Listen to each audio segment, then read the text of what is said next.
Welcome to the day 4 of the 5-day challenge, how to reduce your cravings.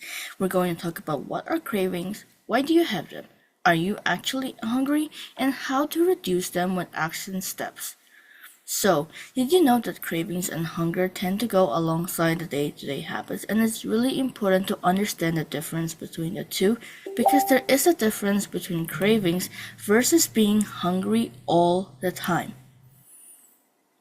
So, are you hungry or are you craving something? Hunger usually happens when you haven't eaten in a while. You may feel weak or experience a headache. When you are hungry, any food will satisfy you. Cravings usually happen when you are wanting something specific. It doesn't happen gradually. It's usually instant, like I want a burger now, cheese, fried rice, you name it. However, cravings eventually go away after some time. And when you are craving something, not any food will do the trick. You are looking for something specific, usually comfort food. Many people feel obligated to consume sugary foods, but there is reasoning behind cravings. Chemicals in our brain get released when we consume foods that are higher in sugar and unhealthy fat.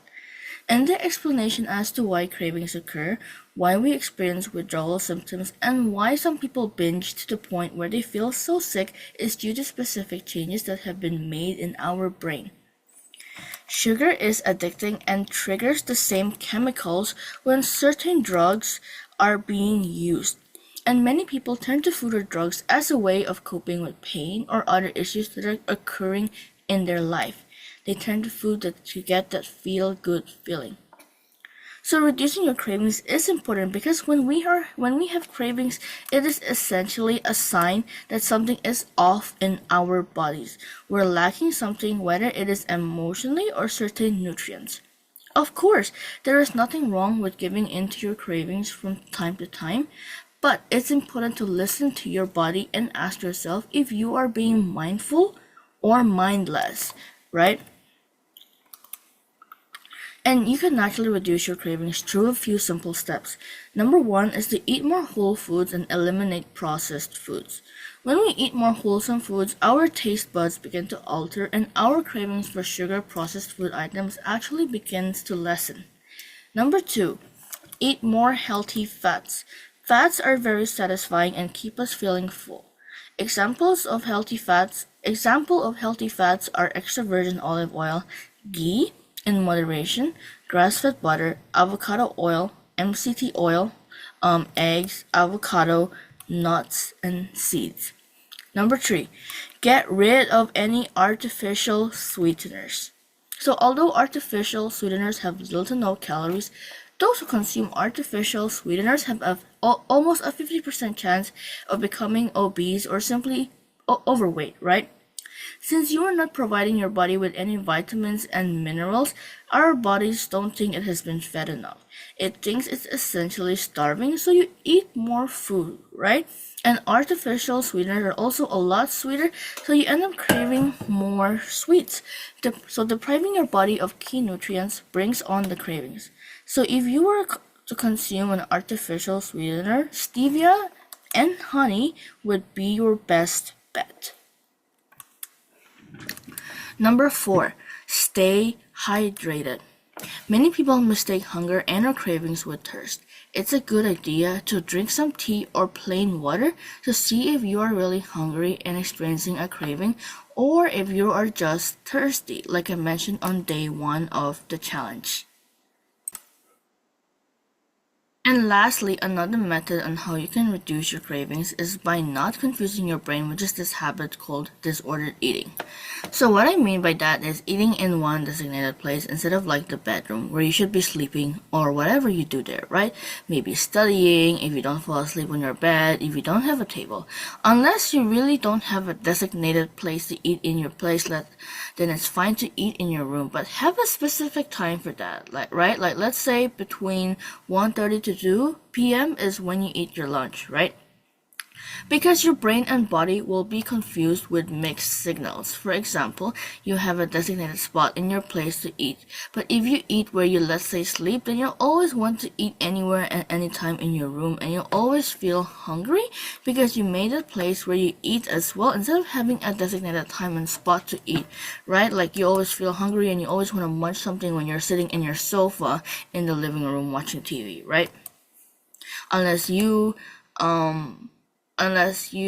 made a conscious effort to say, okay, when I'm watching TV, I can munch just popcorns here, right? Here and there, not all the time, right? Because they still add up, right? So here are the action steps and strategies you can use to assist you when experiencing cravings. Number 1 is to give yourself permission. Give yourself the permission to eat the foods you enjoy in moderation, right?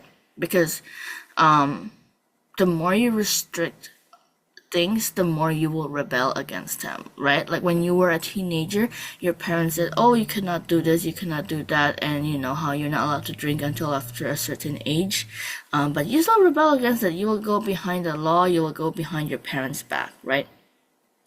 Number 2 is to find healthier alternatives, like stevia and honey, or replace a craving with something else, like something positive to do, right? Like boxing, kickboxing, maybe talking to a friend, family member, and so on, to your loved ones, right?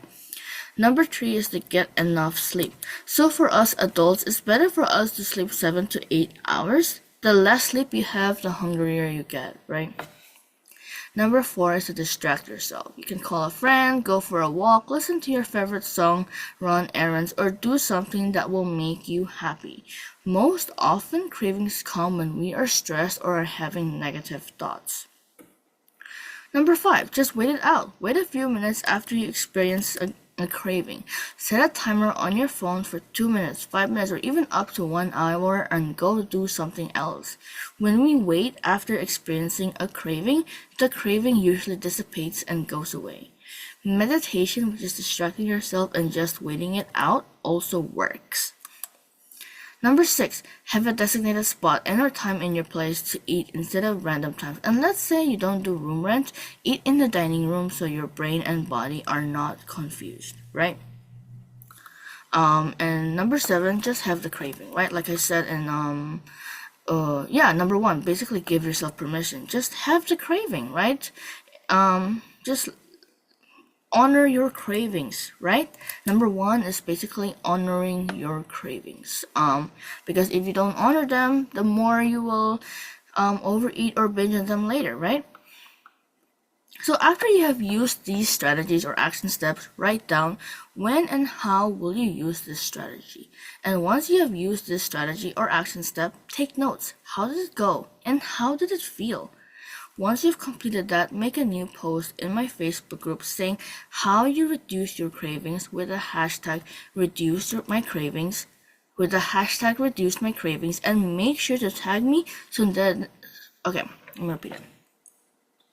Once you've completed that, make a new post in my Facebook group saying how you reduced your cravings with the hashtag #reducemycravings, and make sure to tag me so then that way we can know how you reduced your cravings. And make sure to tag me because I might not be able to see it unless you tag me, right? Alright, that's it for now. Thank you all so much for watching today. Remember, if you missed day 1, 2, and 3, it's time for you to catch up by going to the guide section for the 5-day challenge. Also stay tuned for tomorrow's last video.